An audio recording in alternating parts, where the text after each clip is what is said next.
नमस्कार, नेशनल खबर के खास प्रोग्राम में आपका स्वागत है। मैं प्रज्ञा झा। आज के इस खास प्रोग्राम में हम आपको कुछ ऐसे टेस्ट के बारे में जानकारी देंगे जिनके बारे में आज तक शायद आपने सुना ही नहीं होगा।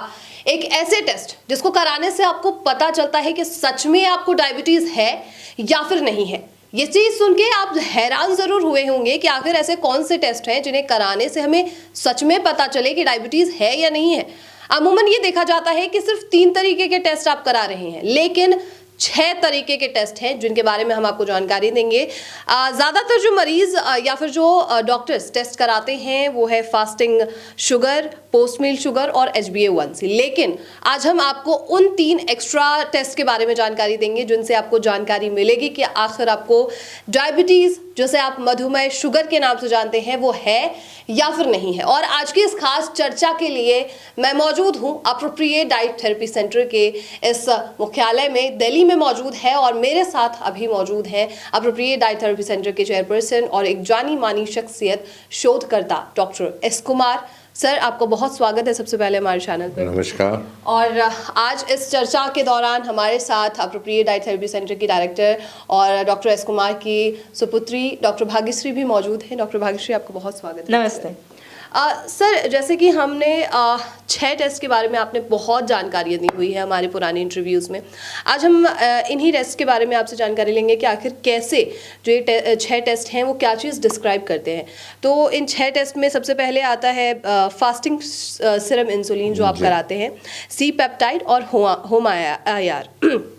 तो इनसे होता क्या है, इसके बारे में हमें आप कुछ जानकारी दीजिए।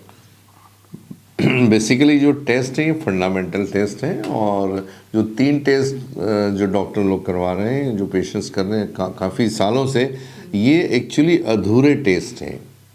किसी चीज़ के लिए भी अगर आपको फंडामेंटल पे जाना है तो आपको उसके जड़ तक जाना ज़रूरी है। ये तीनों टेस्ट जो फास्टिंग, पोस्ट मील और HbA1c पूरी तरीके जा और ये उसकी जड़ तक नहीं जा रहे हैं। हम लोग वेग चलते हैं। जैसे देखिए, अगर कभी आपको बुखार आ गया तो क्या होता है, सबसे पहले तो टेस्ट करते हैं कि आपको बुखार क्यों आया करके, और उसका फिर कारण के लिए वो बुखार फिर टाइफाइड का है, मलेरिया का है या TB का है, और उसके बाद में स्पेसिफिक एंटीबायोटिक देके स्टिपुलेटेड टाइम में, यानी TB है तो 6 महीने के अंदर पूरी ठीक हो जाएगी, यानी उसमें कहीं क्रॉस चेक नहीं होता है। ऐसे ही टाइफाइड का है, मलेरिया का है।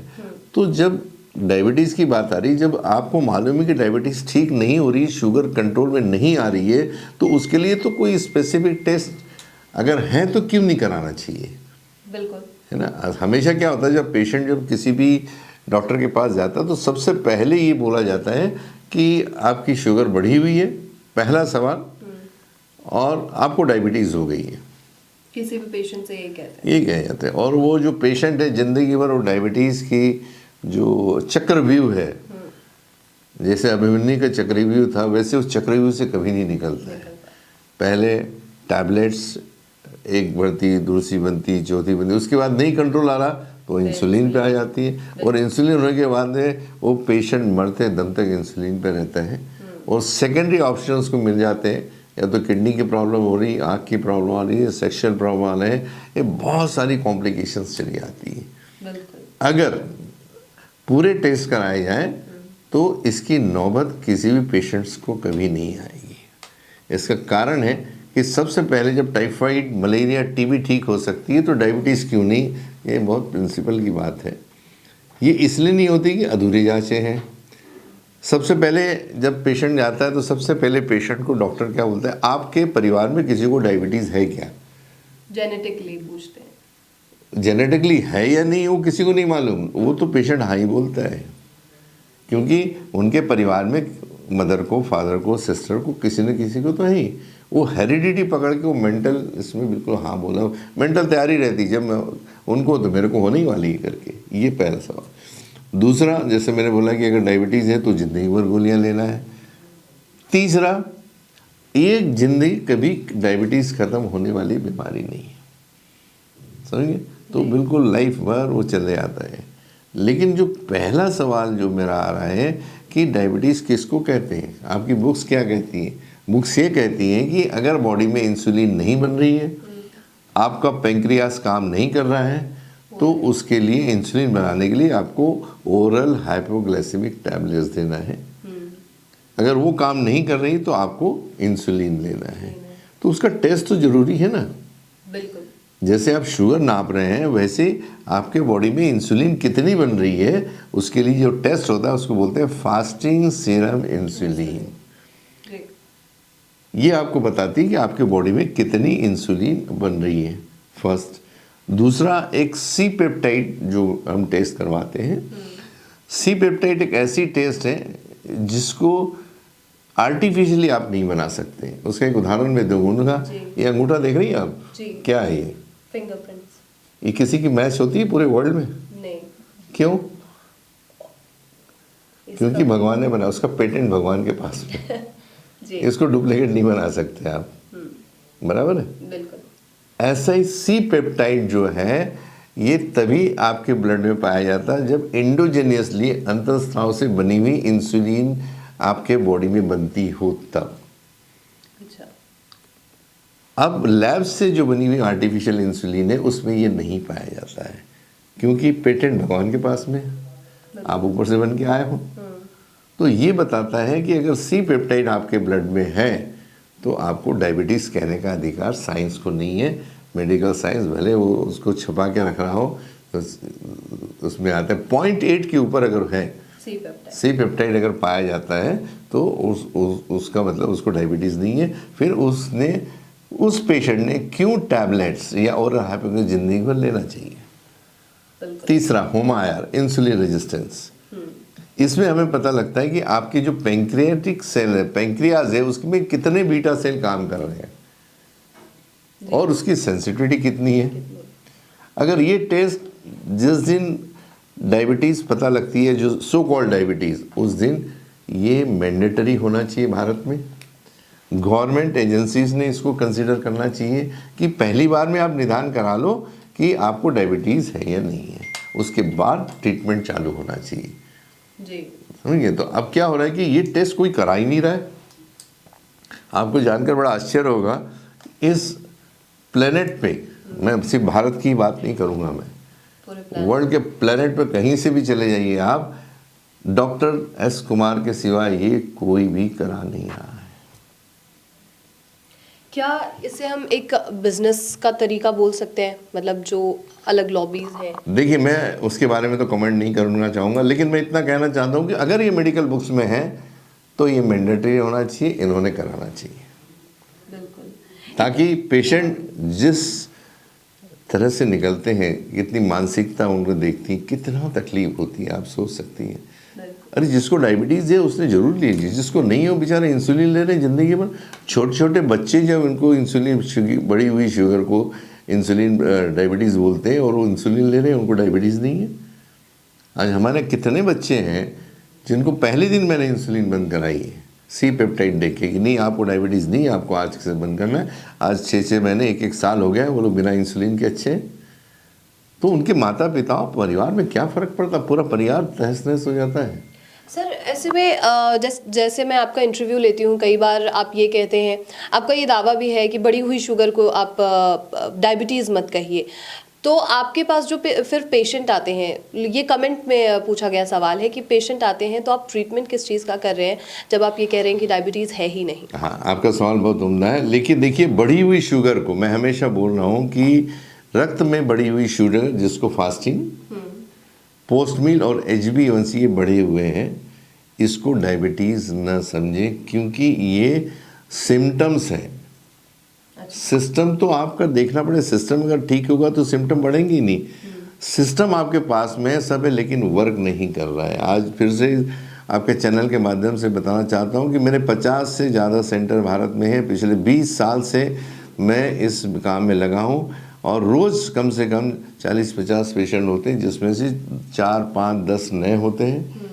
मेरे को आज तक मेरे चैम्बर में डायबिटिक पेशेंट पिछले 20 साल में एक भी नहीं मिला है जो सो कॉल्ड अपने आप को डायबिटीज़ कहला रहे हैं, जो कई सालों से इंसुलिन ले रहे हैं या टैबलेट ले रहे हैं।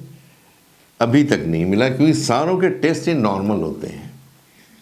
जी। आपकी शुगर तो बनेगी ही, आप उसको मना नहीं कर सकते हैं। मुझे एक वीडियो में मैंने बताया कि हम नेचर के अगेंस्ट में नहीं जा सकते। आप देखिए, अगर ऊपर से बरसात गिर रही तो उसको आप रोक सकते हैं क्या?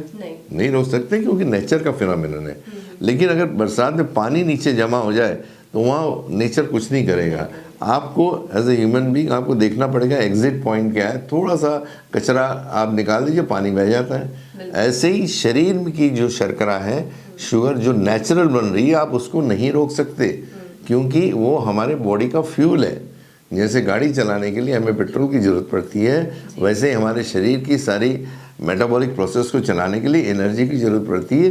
वो ग्लूकोज से मिलती है, ग्लूकोज से मिलती है। अब वो आपकी अगर बनी हुई शुगर किसी कारण से यूटिलाइज पूरी तरह नहीं होगी सेलुलर लेवल पे, तो नेचुरली वो बढ़ी हुई आएगी। 80% आपकी यूटिलाइज हुई, 20% नहीं हुई, तो 120 हो गई। फिर खाना खाए चले, उसको इन्होंने स्टैम्प मार दिया डायबिटीज़ करके। लेकिन अगर ये sugar utilisation at the cellular level पे अगर आप देखें तो एक्चुअली जो हमारे सेल्स होते हैं, वो हमारी बॉडी जो बनी है मोर देन 100 ट्रिलियन सेल से बनी है, और एक सेल के अंदर 10,000 से ज़्यादा इंसुलिन रिसेप्टर्स होते हैं जो शुगर को अंदर लेते हैं मेटाबॉलिक प्रोसेस के लिए। ये इसमें तो सूजन है, या वो एक तरह से उसके ऊपर ट्रांस फैटी एसिड्स का एक तरह का कवर बन गया है। तो शुगर आपके अंदर नहीं जा रही, बाहर बढ़ी हुई है। उसको उन्हें बोले, अगर ये हम जो बंद हैं दरवाजे रिसेप्टर अगर खोल दिए जाए तो मुझे बताइए शक्कर अंदर जाके खून में मिलेगी या नहीं मिलेगी? बिल्कुल नहीं मिलेगी। तो डायबिटीज़ कहाँ रहा? तो मेरा जो स्टेटमेंट है, मैं अभी भी दावे के साथ कहता हूँ कि बढ़ी हुई शुगर किसी भी इंसान की अगर ब्लड में है, पोस्ट मील शुगर बढ़ी हुई है और HbA1c बढ़ा, तो उसको डायबिटीज़ कभी भी नहीं समझना जब तक पूरी जांच न हुए। बिल्कुल सर, आपसे आखिरी सवाल होगा। आपके 40 से ज़्यादा सेंटर्स हो चुके हैं और हालिया ही एक और सेंटर के बारे में हमें जानकारी मिली है, उसके बारे में आप कुछ बताइए। जी, अभी हमारे इस 15 दिनों में 2 सेंटर्स ओपन हुए हैं। एक है मध्य प्रदेश में रीवा के पास सिंगरौली में, अच्छा, जो अभी पहली विजिट हुई है हमारी वहाँ पे। वहाँ के बहुत सारे लोग जबलपुर में आते थे तो उनके लिए काफ़ी दूर पड़ता था, तो उसके लिए हम लोग वहाँ के। और कल ही हमारा एक नया सेंटर ओपनिंग हुआ। बॉम्बे में ऑलरेडी हमारे 3 थे, एक तो लोखंडवाला अंधेरी में था, दादर और थाना में। अभी तीसरा, चूँकि एक ग्रुप है चेंबूर और घाटकोपर, तो घाटकोपर में एक ईस्ट एंड बिल्डिंग है, गणपति का मंदिर है, उनके पास में कल ओपनिंग हुआ है। वहाँ की जो नगर सेविका है रेखाताई जाधव, उनके हाथ से ओपनिंग हुआ है और काफ़ी अच्छा रिस्पांस मिला हमको वहाँ पे, काफ़ी अच्छा रिस्पांस मिला है। पेशेंट्स आ रहे हैं वहाँ पे? बिल्कुल आ रहे हैं, और लोगों को नीड है, नीड है लोगों को, तो हम लोगों तक जा रहे हैं। आपने कई बार देखा हो कि प्यासा जो होता है वो कुएं तक जाता है, लेकिन कुआं इतना दूर है कि प्यासा नहीं आता तो मर जाएगा, तो कुआं हमें प्यासे के पास जाता है कि भाई आ जाओ, ठीक हो जाओ। बिल्कुल बिल्कुल। डॉक्टर भाग्यश्री, आपसे मेरा सवाल होगा, जिस तरीके से टेस्ट के बारे में मैं जानकारी ले रही थी, आपके पास पेशेंट्स आते होंगे, क्या उन्हें इन टेस्ट के बारे में कुछ भी पता होता है? नमस्ते। जो सर ने अभी टेस्ट के बारे में बताया है आप लोगों को, बहुत से पेशेंट्स, इवन 90% पीपल जो हैं, जो पेशेंट्स होते हैं, उन्हें नहीं पता इस टेस्ट के बारे में, उसका जो सिग्निफिकेंस है वो उन्हें नहीं पता है। तो जो भी पेशेंट्स हमारे यहाँ आते हैं, सबसे पहले हम लोग तो एजुकेशन कंसेप्ट पे काम कर रहे हैं कि हम क्या कर रहे हैं, क्यों करा रहे हैं ये टेस्ट, ये पहले पेशेंट को समझे। क्योंकि हमारा जो भी काम है सब एविडेंस बेस्ड है, उनको रिजल्ट आ रहे नहीं आ रहे, कितने आ रहे, ये सब हमको रिपोर्ट्स के आधार पर दिखते हैं। तो वैसे तो पेशेंट्स को नहीं पता होता है, तो हम लोग हमारी तरफ से पूरी कोशिश करते हैं कि हम उनको एजुकेट करें, ताकि वो एजुकेट होंगे तो वो और 10 लोग को बता पाए, क्योंकि उनको ही पता है कि इमोशनली वो क्या फेस करते हैं। तो सामने वालों को भी वो अच्छी तरह समझते हैं, तो सामने वालों को भी और अच्छे से बताएं, एक्सप्लेन करें।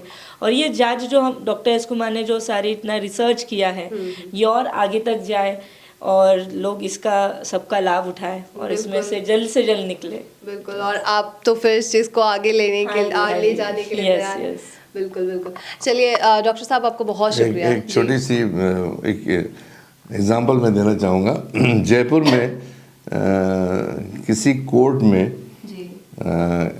हमारे एक दोस्त गए थे। अच्छा। वहाँ पे किसी कारण से उनका जिक्र निकला, तो बोले ये सर उनके डॉक्टर एस कुमार जी के दोस्त हैं। तो जो वहाँ जो रीडर बैठा था वो बोलता वो डॉक्टर कुमार जो टीवी पे आते हैं वो डायबिटीज़ का काम कर रहे हैं। तो बोले हाँ हाँ, बोले सर मैं पिछले 6 महीने से उनकी वीडियो देख रहा हूँ, मेरा HbA1c 12 के पास था, मैं उनसे आज तक नहीं मिला हूँ, लेकिन उनकी वीडियो देख के मेरा HbA1c 6 पे आ गया है। वीडियो देख के या आपकी बताई गई चीजों को टेस्ट? वीडियो यानी देख के जो भी उन्होंने समझा होगा, अच्छा उन्होंने टेस्ट कराए होंगे, जो भी किया होगा, मुझे अभी तक नहीं मिले वो। अच्छा। लेकिन ये बात मेरे कान तक आई और मुझे बड़ा अच्छा लगा कि अभी तो खैर मेरे को बहुत लोग जानते हैं, आजकल किसी एयरपोर्ट में जाऊँ कहीं जाऊँ तो लोग पहचानने लगे, आके मिलते हैं आप डॉक्टर एस कुमार हैं क्या। तो ये चलता है क्योंकि जो सही बात है लोगों तक जा रही है। और अप्रोप्रिएट का जो मेन कहते हैं कि एजुकेशनल कंसेप्ट है, ये हम किसी के अगेंस्ट में नहीं है, किसी पैथी के अगेंस्ट में नहीं है। हम ये चाहते हैं कि जो बोल रहे हैं कि India is going to be diabetic capital of the world by 2025, यहाँ पे मेरा विरोधाभास है। मैं कहता हूँ कि अगर ये जांच सारी हमारे भारत के लोग और डॉक्टर अगर थोड़ा सा इसको अहमियत दें तो मुझे लगता है कि अगले 25 साल में भारत से डायबिटीज़ का नामो निशान मिट जाएगा। जैसे टीबी का ख़त्म हो गया, पोलियो का ख़त्म हो गया, वैसे डायबिटीज़ आपके डिक्शनरी से निकल जाना बिल्कुल मुमकिन है। बिल्कुल, ये बहुत बड़ी बात कही है सर आपने। धन्यवाद आपका सर हमारे साथ बहुत बहुत जुड़ने के लिए। नमस्कार आपको। Thank you so much doctor Bhagyashree आपका। तो ये थी वो पूरी जानकारी। और टेस्ट के बारे में जैसे हमने शुरुआती दौर में आपसे कहा था कि जो एक्स्ट्रा टेस्ट कराए जाते हैं या यूँ कहीं कि जो पूरी जांच कराई जा रही है उसके बारे में सारी प्रॉब्लम्स आपकी सॉल्व हो गई होंगी और जो भी सवाल आपके मन में उठ रहे होंगे उनके जवाब आपको मिल गए होंगे। अभी भी आपके मन में कोई सवाल है तो उसे कमेंट बॉक्स में लिखिए जिससे कि उन सवालों का जवाब आप तक पहुंच सके। और ऐसे ही तमाम और साक्षात्कार के लिए और ख़बरों के लिए नेशनल खबर के साथ बने रहिए।